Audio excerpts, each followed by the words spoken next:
Welcome. Mention America's original sin, and most of us will quickly think of the enslavement of black people, with a bitter fruit we're still harvesting. Rarely, though, are we summoned to think about the fate of indigenous people, the Indians, who were already here when Europeans discovered the so-called New World. Even the controversy over the name of the Washington Redskins fails to hold our attention for very long. And you can safely bet that not many school children are taught that these native people wound up in the Declaration of Independence as merciless Indian savages, right there in the birth certificate of our nation. How is it they came to be mythologized as so ignorant and primitive they didn't even know the value of Manhattan Island, which they sold on the cheap to the Dutch? And how is it they became stereotyped as monolithic when in fact opinions and beliefs among the 550-plus tribes are as diverse as any other societies? For example, suppose you were to think all American Indians share a belief that untouched land is sacrosanct.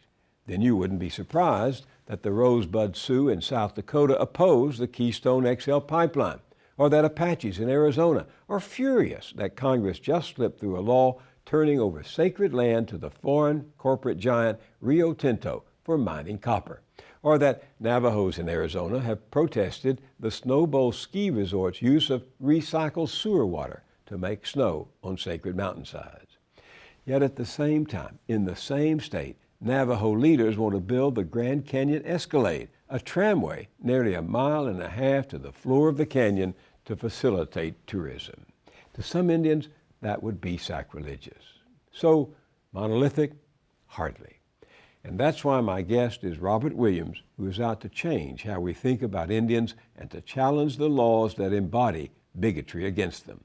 Robert Williams teaches law and American Indian Studies at the University of Arizona. He's represented tribal groups before human rights courts and the U.S. Supreme Court, and he's written such groundbreaking books as Like a Loaded Weapon, about the legal history of racism against Indians in America, and my favorite, Savage Anxieties, the invention of Western civilization. Robert Williams, welcome. Thank you, Bill. Thank you for having me. That land deal that gives a big mining company land in Arizona, what's your take on that? It involves land that is really part of the most sacred land to the San Carlos Apache tribe. Many members of San Carlos trace their ancestry back to Geronimo and some of the famous Apache warriors. These are folks that have been fighting the federal government over their land rights and cultural rights for a long time. It's going to be the largest copper mine in the United States.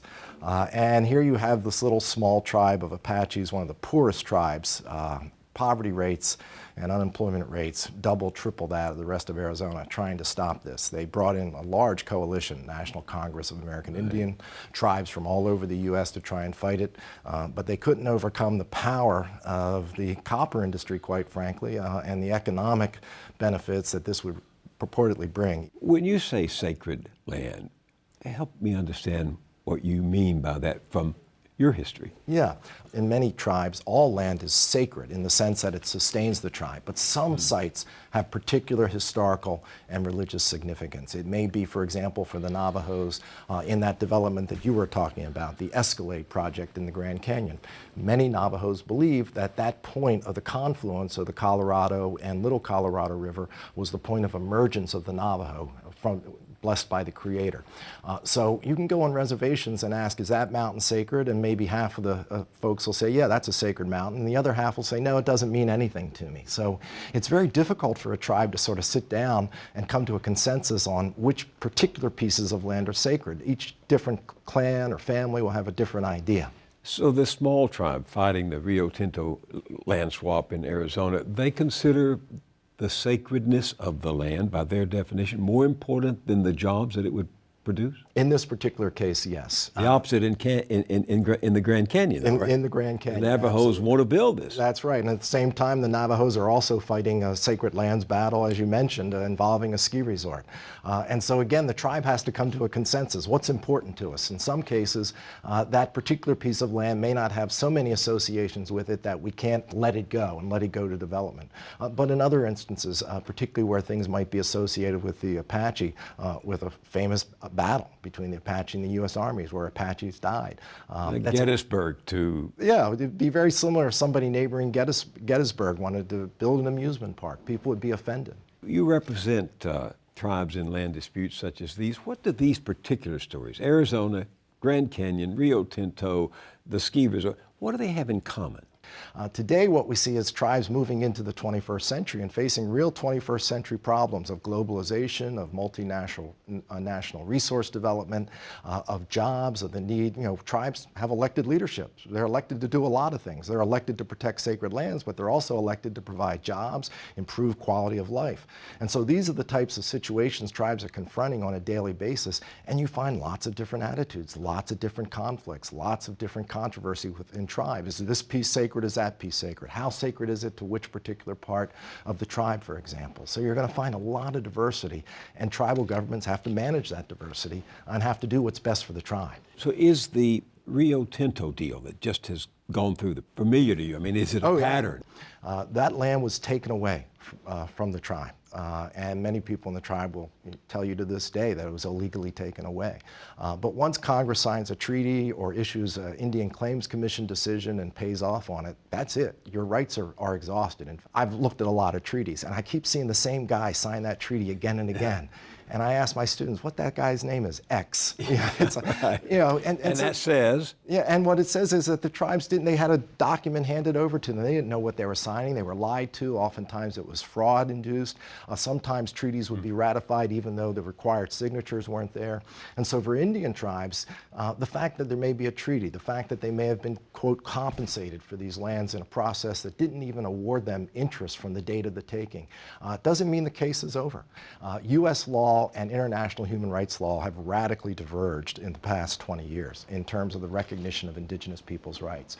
International human rights law now looks at not whether or not the tribes have formal ownership or legal title as in a Western legal conception might have it, but rather they look at the tribe's historical connection to that land. So U.S. courts couldn't address it? No, they wouldn't be able to address it. In fact, the way that legislation is written, the environmental review process is going to be concluded before the land is transferred. And then, of course, once it's transferred, there's a mandatory transfer date. Those processes really have little meaning anymore. Once the land is transferred, environmental laws it becomes private property, and federal environmental laws don't apply. Yeah, you've really hit on it. It's this idea of private property. When Europeans came to the New World, the first thing they said is, well, Indians don't appreciate property. They're savage, they're backwards, they're uncivilized. And so we really don't have to pay them for it, or if we give them a treaty, we really don't have to give them what the land is truly worth.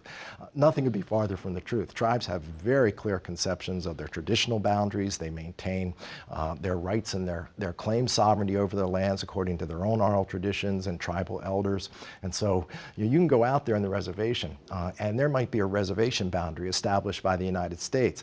But then there's traditional land boundaries. The Navajo, for example, regard their traditional lands as within the 4 sacred peaks. One of those is the San Francisco Peaks, where the ski resort, one of the holiest sacred mountains in Navajo cosmology.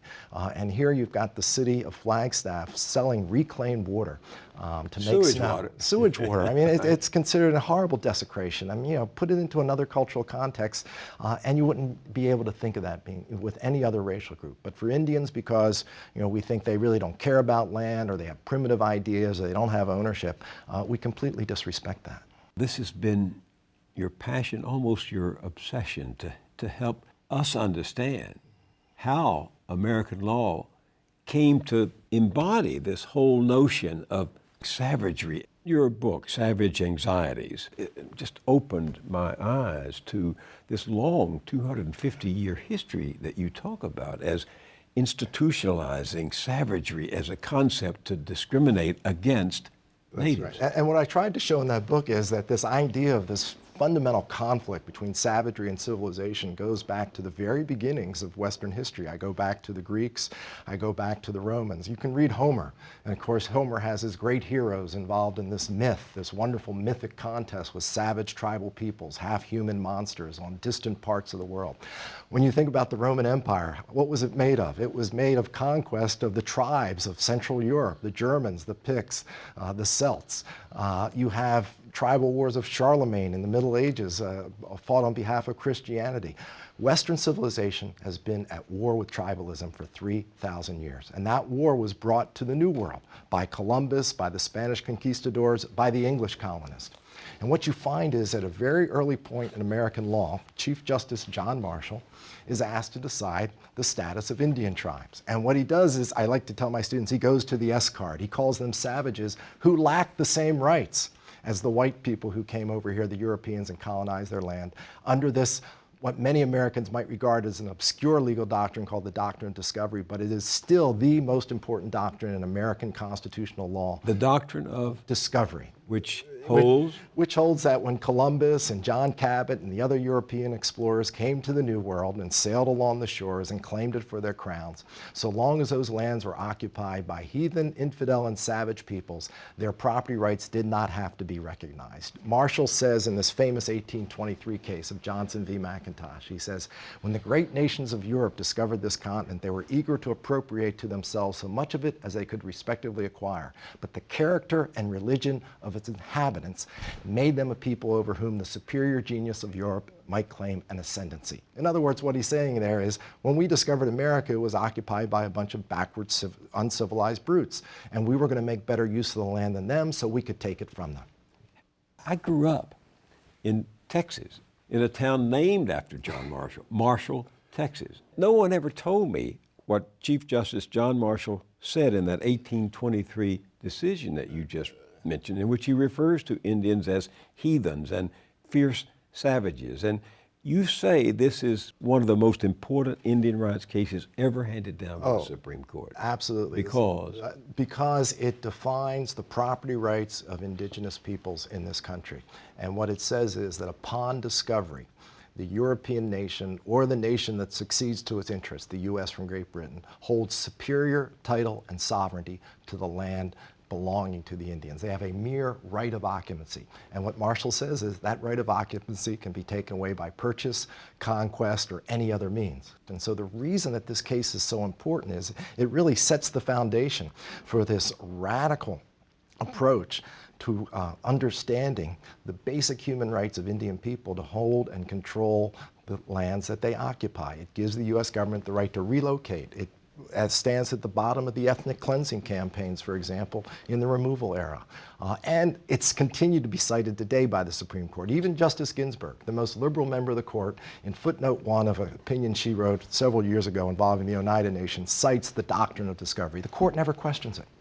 The Doctrine of Discovery, that fact that the white Europeans, quote, discovered the New World, that's right, carries with it an inherent right to dominate the people who live there. Oh, absolutely. It's exactly why Congress can pass legislation as it did with the Rio Tinto landmine deal, because Congress took the land from the tribes, ignores their sacred connections to it, their cultural connections, and does whatever it wants with it. It's why Congress can order tribes removed. In the 1950s, Congress terminated tribal status for more than 100 tribes, basically said you're not a tribe anymore, and we're not going to pay attention to the treaties.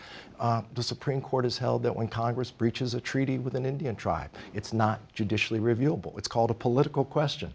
And if tribes have a problem with that, go back to Congress, the very people who broke your treaty. You write about another case, Cherokee Nation versus Georgia. The Chief Justice, John Marshall, again, describes Indians as constituting a race of people who were once numerous, powerful, and truly independent, but who had gradually sank beneath our superior policy, our arts, and our arms. I mean, this from one of the most brilliant men of the founding generation, fought with Washington at Valley Forge, became the Chief Justice, and this is what he's saying. That's about right. The nation. And that was the opinion shared by the founders to a man.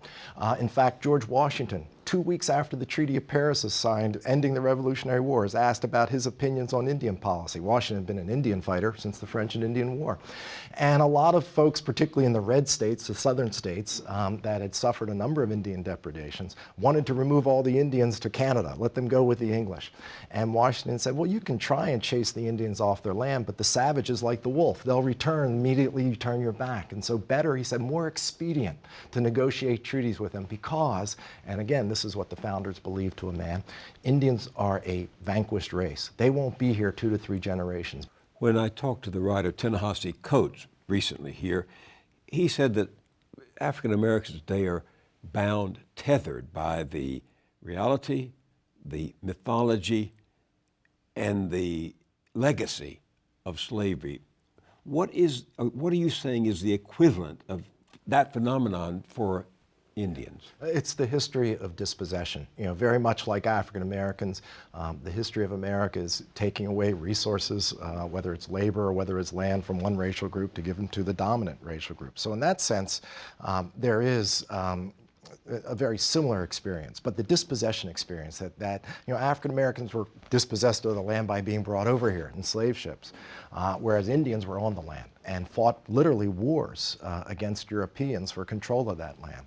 And that history of dispossession, you know, if you look at the treaties, it's very interesting. Everyone thinks that Indians were ripped off in their treaties.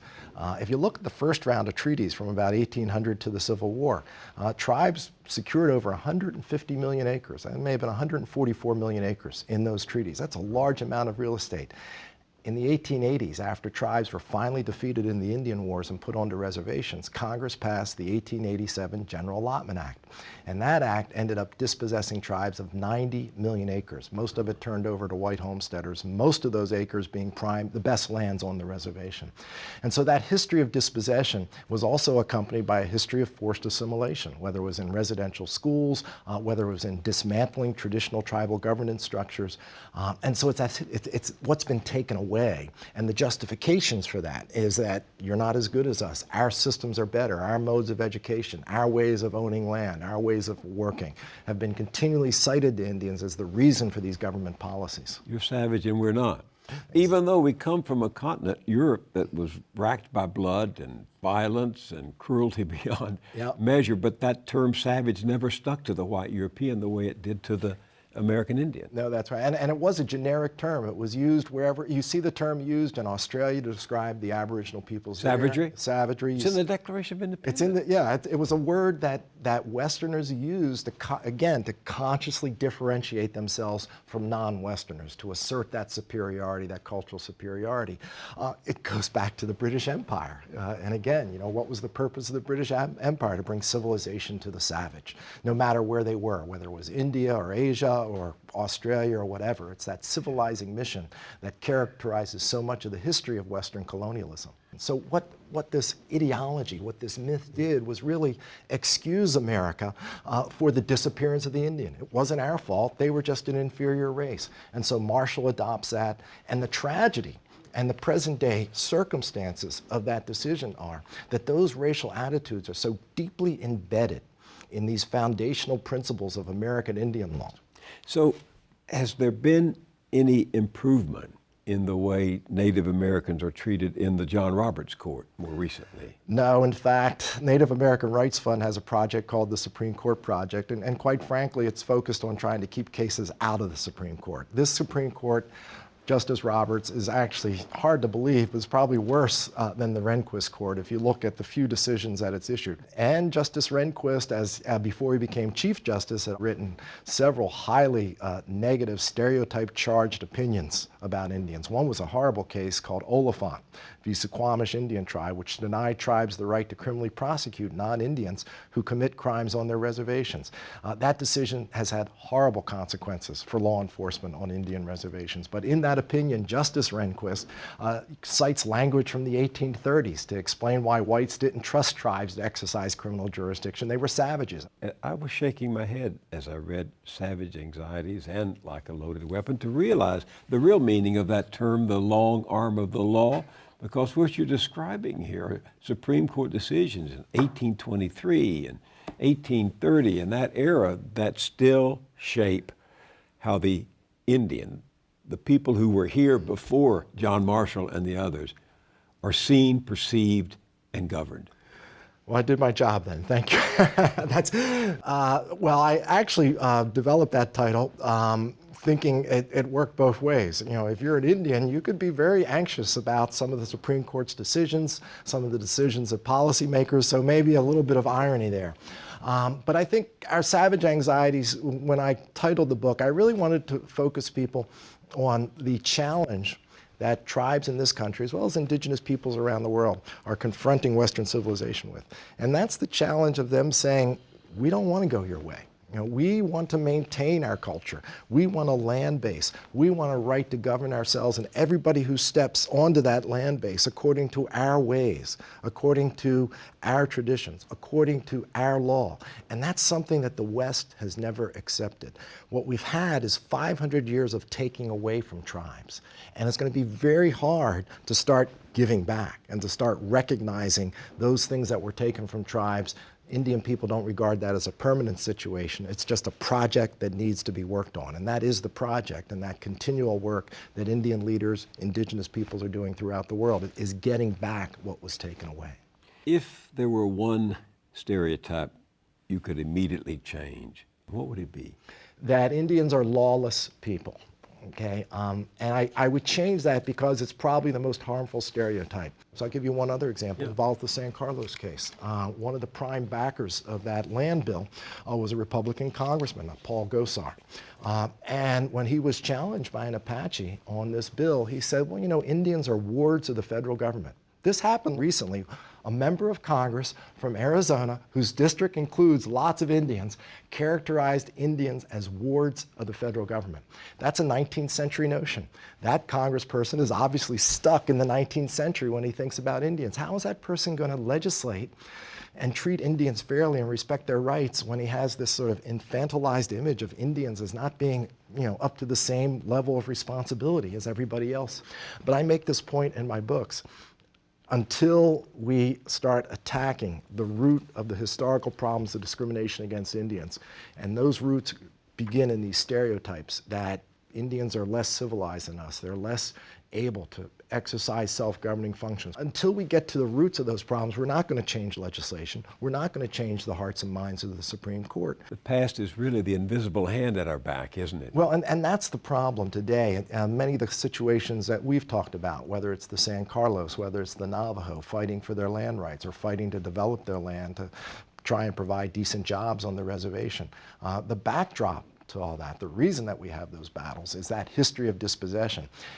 The story isn't over for American Indians.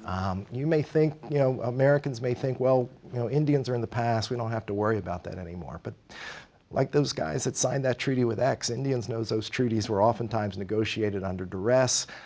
How can you give away a sacred land? How could any tribal member think about giving away something that means so much to the tribe? It's just impossible to conceive. And so whether or not it may have been through the Indian Claims Commission in the 1950s, or whether through a treaty or through congressional legislation, the fact that the tribes may not have Western fee simple title to that land doesn't mean there's still a strong connection there, and you're going to see tribes continue to assert that. Robert Williams, let's continue this conversation online, and thank you for being with me. I'd very much like that. Thank you, Bill.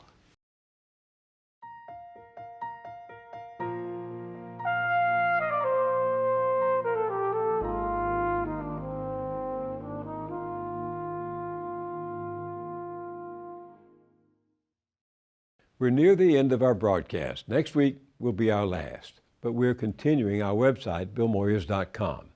That's because democracy is in peril. The moneyed interests are winning, and even public media cowers from exposing their power and calling them to account. We need every possible venue for critical reporting and skeptical voices, and we intend BillMoyers.com to be one of them. So I'll see you there, and I'll see you here one more time.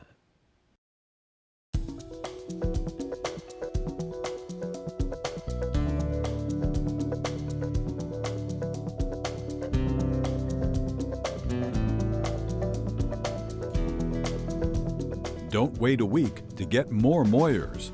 Visit BillMoyers.com for exclusive blogs, essays, and video features.